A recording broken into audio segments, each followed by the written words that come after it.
And there is... that was Khrushchev. And there is Stalin with a mustache. We're delighted. We're delighted. We're very pleased to be here. We're proud to take part in your very important festival. And so far, everything is wonderful. In St. Petersburg, there is a man named Alexander Radvilovich who has organized a contemporary ensemble much like Orchestra 2001. He is a man of intense energy and intense commitment to 20th century music. Thus, there proved to be an extraordinarily sympathetic, sensitive, appreciative audience in St. Petersburg that I think had a lot to do with Alexander Radvilovich's own personal intensity. Yeah, he says we should go, Jim. Okay. We got to go. The concert ends at 9:15, so we can move the percussion afterwards. Did you talk about And here we have Nicholas II. Oh, what do you know? Right back to the czars. Yes.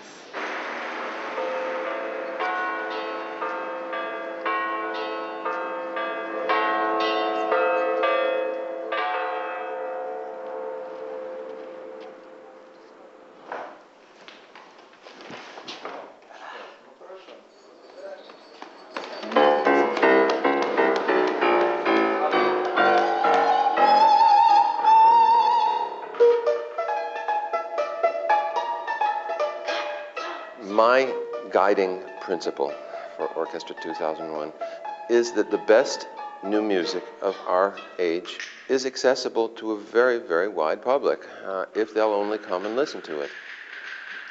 The first time the piece is totally new for the musicians, they're saying, I don't understand this piece. The audience has no idea where the piece is going. Dorothy. Oh, sorry.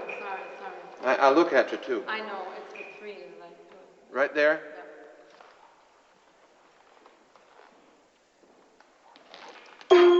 yeah. After hearing a piece for the 5th or 6th time, the musicians start saying, wow, this really is a beautiful piece. And the audiences start recognizing the pieces and saying, I know that passage there. I remember that passage from the last time I heard the piece.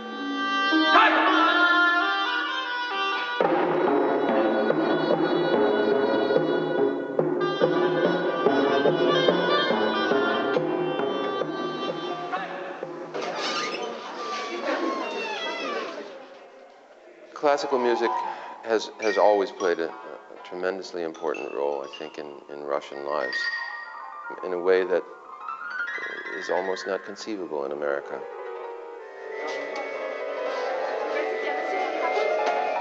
I think the first night I was here, I was in Leningrad, and I went to the Kirov Ballet, and I was absolutely astounded because the audience was made up of families, of people with their children, 4, 5, 6, 7 years old.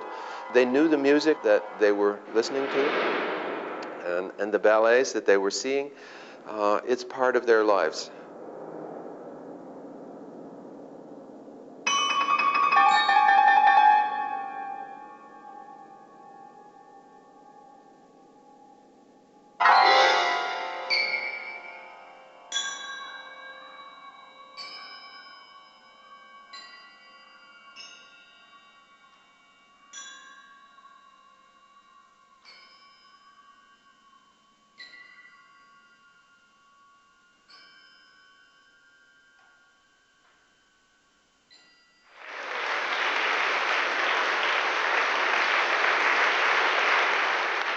George Crumb is a god in Russia.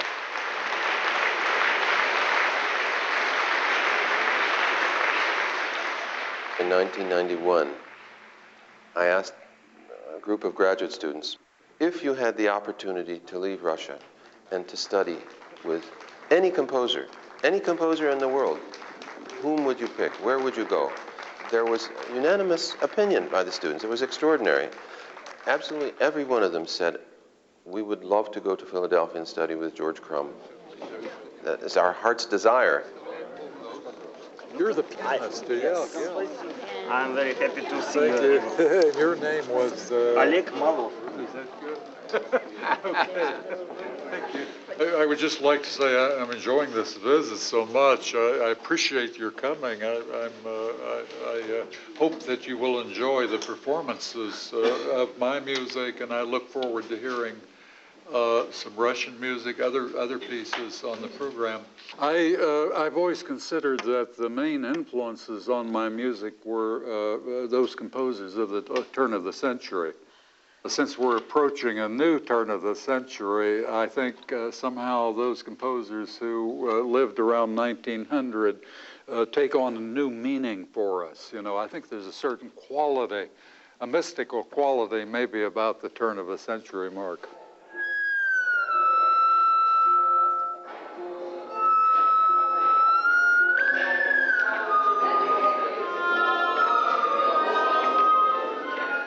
When I was conceiving my Ancient Voices of Children, I was choosing little fragments of poetry from many sources. I wanted to construct kind of an expressive curve.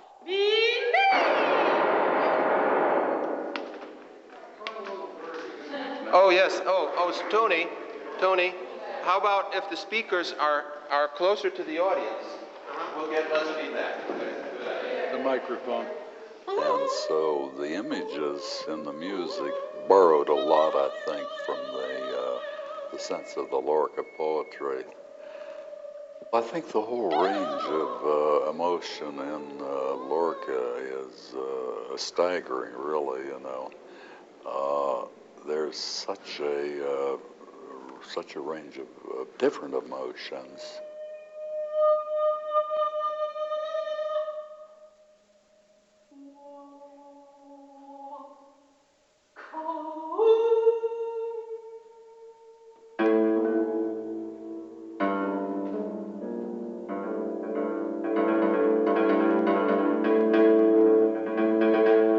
The work of music, you know, is just partially realized if it stays kind of on the score, you know, and is not made flesh, so to speak, by performance. So my music, too, depends so much on the, I call it bravura, that sense of, I call it danger music, you know, where the performers are really doing the tightrope walk.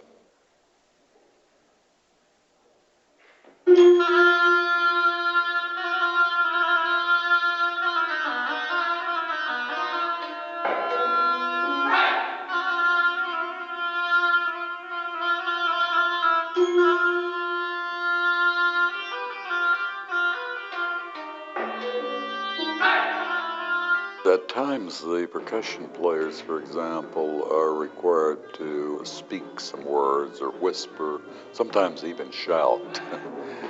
And this can involve either, again, phonetic sounds or actual words from the text.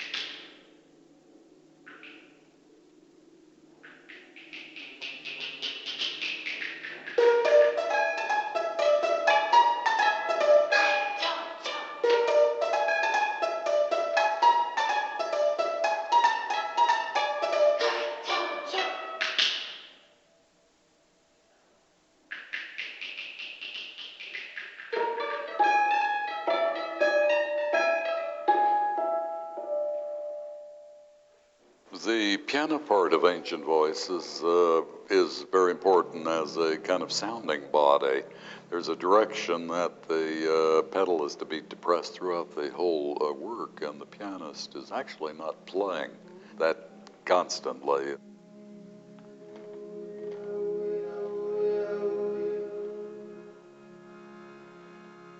The open piano means that any sounds produced elsewhere in the ensemble are kind of picked up and echoed by the vibrating piano strings.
wide variety of timbres and colors in my instrumental writing and vocal writing, actually. But I used special instruments for certain effects.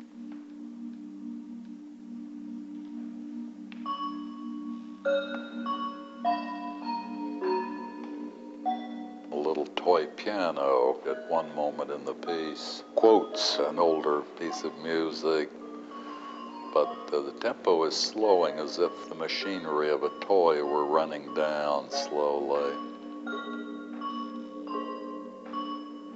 It stops before the little piece is finished.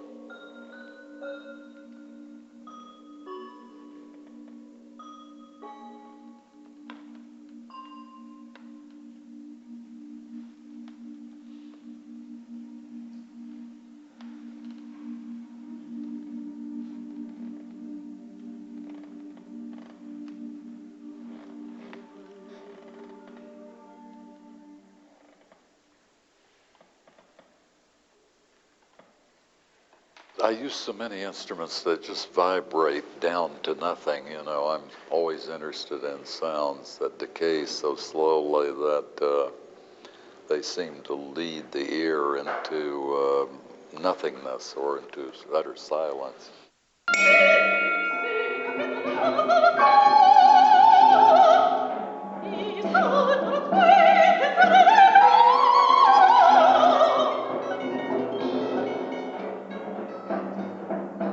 There's a poem about childbirth.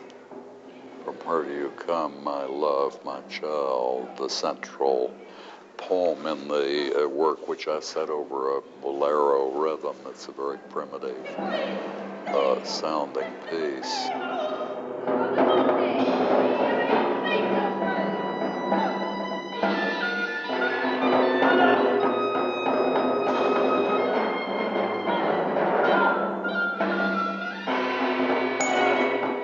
George Crumb's music is passionate, is beautiful, is sensitive, is powerful.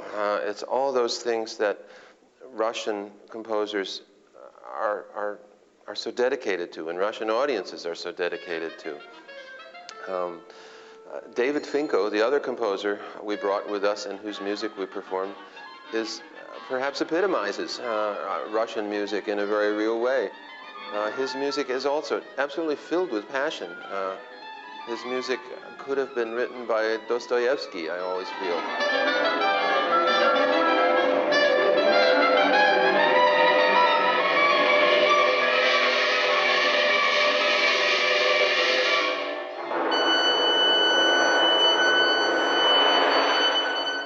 It's filled with that wide-eyed, blazing fire that a great deal of Russian music is filled with. Maybe too bright, too wild, but let them. No, I mean let it be this way. Okay. No, you did not see the end. The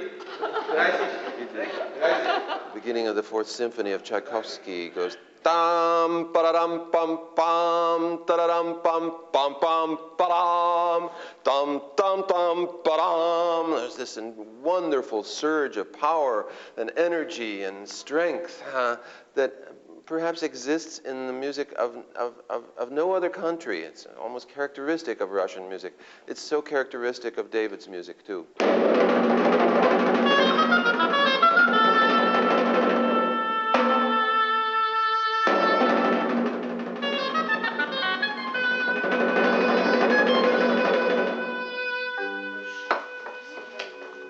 We played a piece which he wrote when he first came to America.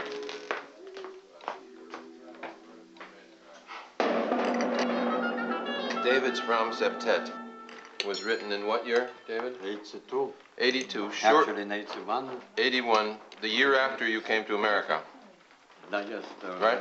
Less than 2 years. David, it was commissioned by Paul Fromm, by the Fromm Foundation. Paul Fromm was the great sponsor of American music. He commissioned David to write this piece, and David called it the Fromm Septet.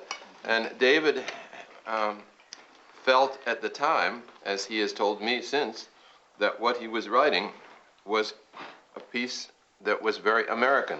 I thought I wrote American piece. You know this song.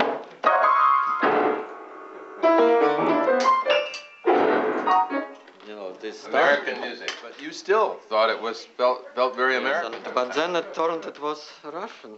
Well, in 1991, one of the things I did was to play for them David's piece, graduate student composers at the conservatory. And I said, the composer, a Russian American, feels that this is his American piece. And I said, what do you think? Do you think it sounds Russian or American? And they listened to it very closely. And at the end, they said, this is a silly question. This is an absolutely Russian piece. There's no question. There's nothing American.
When I left this country, I left my homeland, culture, education, graves. It's like you die once. So you start over again, you learn another language. For instance, when you say in America you show this, it means fantastic. Here it means nothing, zero, very bad.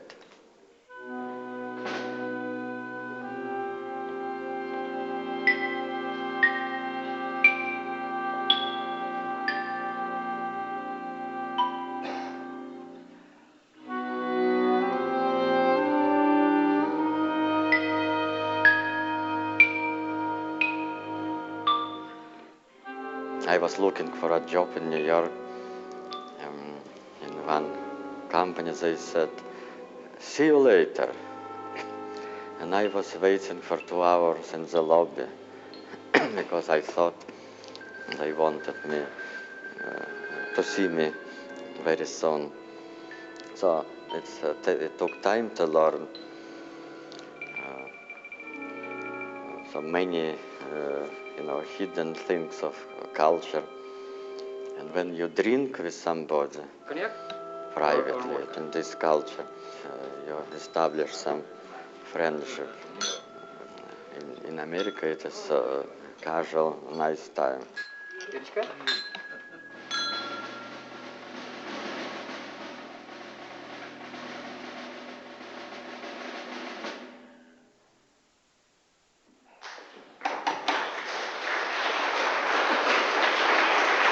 I wanted to bring back this most Russian of composers from America to his motherland. And it was a very moving experience to do that for all of us. I did not want to go. In the same time, I wanted to go.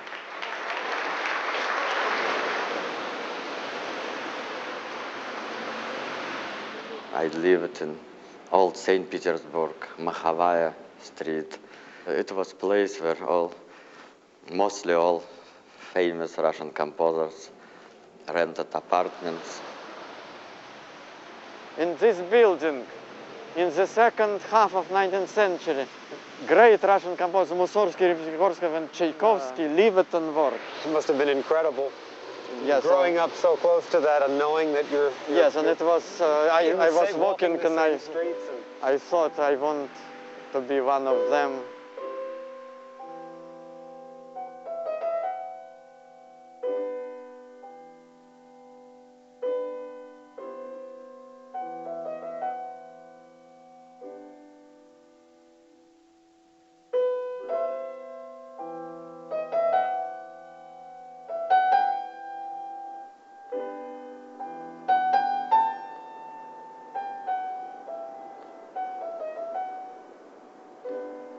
My mother died 10 days after my departure. David. So they say she was upset. Oh. Yes, and my father died 10 days before. It's my father. He was Finkelstein. When he was very young, this picture, his father and mother when they were It's very my young. mother.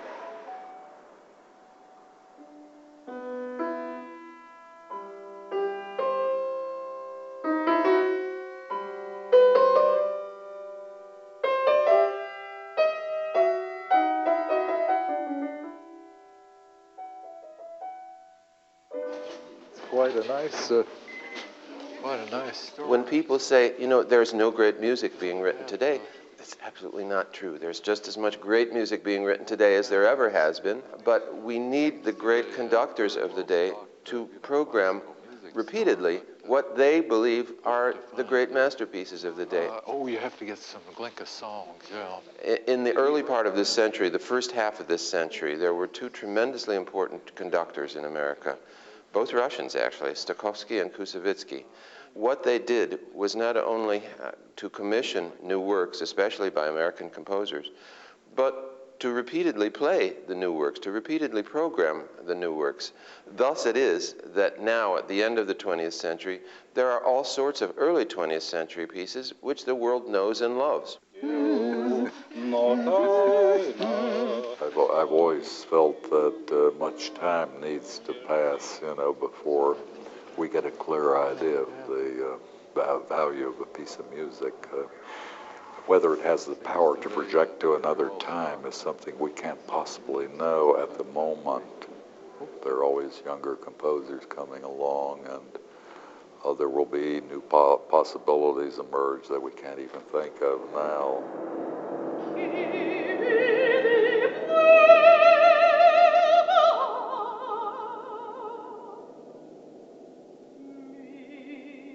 Music has the power to pull in so many images that can speak directly to the human soul. It explores those areas of the subconscious that one couldn't possibly verbalize.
I am called an American composer now.